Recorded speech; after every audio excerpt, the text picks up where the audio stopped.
आज हम डिस्कस करेंगे फर्मेंटर के बारे में। तो फर्मेंटर को बायोरिएक्टर भी कहा जाता है। तो फर्मेंटर या बायोरिएक्टर क्या होते हैं? लार्ज कंटेनर्स, यानी कि ये इस तरह के देखने में इस तरह के नज़र आते हैं। बड़े बड़े कंटेनर्स होते हैं जो कि ख़ास तरह से डिज़ाइन किए होते हैं। और ये जो फर्मेंटर्स होते हैं ये क्या करते हैं? ये ऑप्टिमम इन्वायरमेंट देते हैं माइक्रो ऑर्गेनिजम्स को, यानी कि इन कंटेनर्स के अंदर माइक्रो ऑर्गेनिजम्स को डाला जाता है मुख्तलिफ प्रोडक्ट्स बनाने के लिए। तो ये जो कंटेनर्स होते हैं या फर्मेंटर होते हैं ये उनको ऑप्टिमम का मतलब होता है सूटेबल, यानी इस तरह का माहौल देते हैं कि माइक्रो ऑर्गेनिजम्स वहाँ पे अच्छे तरीके से ग्रो कर सकें। और ये एनवायरनमेंट, ये माहौल माइक्रो ऑर्गेनिजम्स को फर्मेंटर के अंदर क्यों दिया जाता है? ये इसलिए दिया जाता है कि फर्मेंटर के अंदर एक ख़ास किस्म का प्रोसेस हो सके। उस प्रोसेस का नाम है फर्मेंटेशन। तो फर्मेंटेशन के बारे में डिटेल से हम अपनी पिछली वीडियोस में डिस्कस कर चुके हैं। फर्मेंटेशन का प्रोसेस एक ख़ास प्रोसेस होता है जिसमें कि माइक्रो ऑर्गेनिजम्स को इस्तेमाल करके, यानी माइक्रो ऑर्गेनिजम्स को यूज़ करके मुख्तलिफ तरह की प्रोडक्ट्स बनाई जाती हैं, जैसे कि एंटीबायोटिक्स हैं, वैक्सीन्स हैं, एथेनॉल हैं, लैक्टिक एसिड हैं। तो ये जो प्रोडक्ट्स होती हैं, जैसे कि अगर हम एंटीबायोटिक्स और वैक्सीन्स की बात करें तो ये बहुत ख़ास मेडिसिन्स होती हैं जो मुख्तलिफ तरह की डिजीज़ के लिए यूज़ की जाती हैं। तो इस तरह मेडिसिन की इंडस्ट्री के लिए फर्मेंटेशन का प्रोसेस इम्पॉर्टेंट प्रोसेस होता है। इसके अलावा एथेनॉल और लैक्टिक एसिड को भी मुख्तलिफ इंडस्ट्रीज़ में मुख्तलिफ चीज़ें बनाने के लिए इस्तेमाल किया जाता है। तो माइक्रो ऑर्गेनिजम्स को फर्मेंटर के अंदर न्यूट्रिशन यानी न्यूट्रिएंट्स दिए जाते हैं ताकि माइक्रो ऑर्गेनिजम्स अच्छे तरह से ग्रो कर सकें।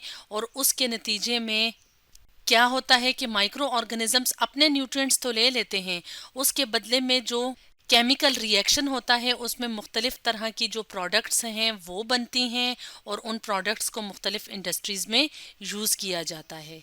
तो अब हम देखेंगे कि फर्मेंटर को इस्तेमाल करने के क्या क्या प्रोसीजर्स होते हैं, यानी कि क्या क्या तरीक़ाकार होते हैं, किन तरीक़ों से फर्मेंटर को इस्तेमाल करके मुख्तलिफ तरह के प्रोडक्ट्स बनाए जाते हैं। तो फर्मेंटर के अंदर फर्मेंटेशन का प्रोसेस या तो डिसकंटिन्यूस या बैच फर्मेंटेशन के ज़रिए किया जाता है, या हम ये कहें कि दो तरह की फर्मेंटेशन होती है फर्मेंटर के अंदर। एक को कहते हैं डिसकंटिन्यूस या बैच फर्मेंटेशन, एक को कहते हैं कॉन्टिन्यूस फर्मेंटेशन। तो हम इन दोनों प्रोसीजर्स को वन बाय वन करके डिस्कस करते हैं। सबसे पहले हम बात करते हैं डिसकंटिन्यूस या बैच फर्मेंटेशन की। तो डिसकंटिन्यूस या बैच फर्मेंटेशन को समझने के लिए हम यहाँ पे एक और तस्वीर ले आते हैं। तो जैसे कि हम अपने सामने यहाँ पे इस तस्वीर को देख रहे हैं, तो इस तस्वीर में क्या है? इस तस्वीर में हमें इस तरह का फर्मेंटर नज़र आ रहा है। तो इसमें क्या है कि सबसे पहले क्या किया जाता है कि जो फर्मेंटर टैंक होता है उसको फिल किया जाता है, भर दिया जाता है रॉ मटेरियल से। तो यहाँ पे ये वाला जो रास्ता है, यहाँ से रॉ मटेरियल्स जो हैं वो फर्मेंटर के अंदर डाले जाते हैं। रॉ मटेरियल्स जिसको सबस्ट्रेट भी कहा जाता है, यानी सबस्ट्रेट क्या चीज़ होती है या रॉ मटेरियल क्या है जिसके ऊपर माइक्रो ऑर्गेनिजम्स ने एक्ट करना है, यानी माइक्रो ऑर्गेनिजम्स ने अपने जो ग़ज़ाई अज्जा जो न्यूट्रिएंट्स हैं वो अपने सबस्ट्रेट या रॉ मटेरियल से लेने हैं। और उसके नतीजे में जो फर्मेंटेशन का प्रोसेस होगा तो वहाँ से मुख्तलिफ तरह की प्रोडक्ट्स मिलेंगी। तो रॉ मटेरियल्स को सबस्ट्रेट भी कहा जाता है। तो ज़्यादातर रॉ मटेरियल्स के अंदर नेचुरल शुगर की ज़्यादातर मिकदार मौजूद होती है जो कि माइक्रो ऑर्गेनिजम्स के लिए न्यूट्रिएंट्स का काम करते हैं। इसके बाद इस टैंक के अंदर, यानी ये जो बैच फर्मेंटर है उसके अंदर pure culture of microorganisms is added. Pure culture का क्या मतलब है?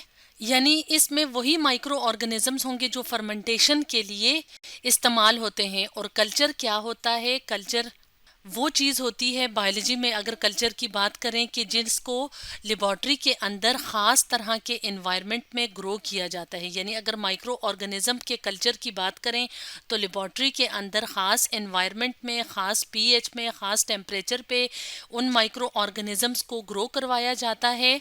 तो उसको हम क्या कहते हैं कि वो क्या है? माइक्रो ऑर्गेनिज्म का कल्चर है। तो माइक्रो ऑर्गेनिजम्स को फिर इस फर्मेंटर टैंक के अंदर डाला जाता है। रिएक्टर टैंक का क्या मतलब है? कि यहाँ पे फिर वो जो रिएक्शन होगा, केमिकल रिएक्शन होगा या फर्मेंटेशन का प्रोसेस होगा, वो इस फर्मेंटेशन टैंक के अंदर होगा।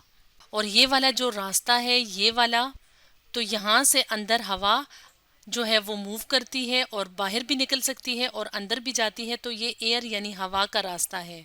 तो एक ख़ास टाइम के लिए इन माइक्रो ऑर्गेनिजम्स को, यानी इन माइक्रो ऑर्गेनिज्म और सबस्ट्रेट को इस टैंक के अंदर रखा जाता है ताकि फर्मेंटेशन का प्रोसेस कंप्लीट हो जाए। तो वो वाला टाइम जो है वो नोट किया जाता है और ख़ास यानी प्रॉपर टाइम के बाद फर्मेंटर के जो प्रोडक्ट्स होते हैं, यानी कंटेंट्स का मतलब है कि जो अज्जा होते हैं, तो उसको फर्मेंटर से निकाला जाता है।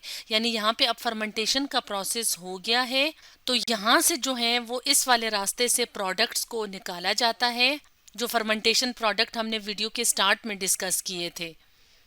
तो जब प्रोडक्ट्स को हासिल कर लिया जाता है एक ख़ास टाइम के बाद, उसके बाद क्या किया जाता है? फर्मेंटर को साफ़ किया जाता है और फिर दोबारा से यही प्रोसेस रिपीट किया जाता है। यानी फिर दोबारा से रॉ मटेरियल डाले जाते हैं, माइक्रो ऑर्गेनिज्म डाले जाते हैं और कुछ देर के लिए जो है वो इसी तरह इस रिएक्शन को होने दिया जाता है ताकि दोबारा से फिर नई प्रोडक्ट बन सके। तो इसलिए इसको बैच या डिसकंटिन्यूस फर्मेंटेशन कहा जाता है कि हर दफ़ा प्रोडक्ट्स को हासिल करने के लिए नए सिरे से रॉ मटेरियल और माइक्रो ऑर्गेनिजम्स को ऐड किया जाता है। तो इसलिए इसको कहते हैं डिसकंटिन्यूस या बैच फर्मेंटेशन। अब हम बात करेंगे कॉन्टिन्यूस फर्मेंटेशन की। तो कॉन्टिन्यूस फर्मेंटेशन की बात की जाए तो जैसे कि नाम से जाहिर है कि इस प्रोसेस में कॉन्टिन्यूसली रॉ मटेरियल, जिसको हम सबस्ट्रेट भी कहते हैं, उसको ऐड किया जाता है, साथ साथ ऐड किया जाता है, साथ साथ प्रोडक्ट्स बनती हैं और प्रोडक्ट्स को फर्मेंटर से अलग किया जाता है। यानी यहाँ से प्रोडक्ट्स को ले लिया जाता है और साथ साथ जो है वो माइक्रो ऑर्गेनिज्म और रॉ मटेरियल को डाला जाता है कि कॉन्टिन्यूसली फर्मेंटेशन का प्रोसेस होता रहे। तो कॉन्टिन्यूस फर्मेंटेशन में क्या होगा कि substrate is added to the fermenter continuously at a fixed rate यानी अनचेंज रेट।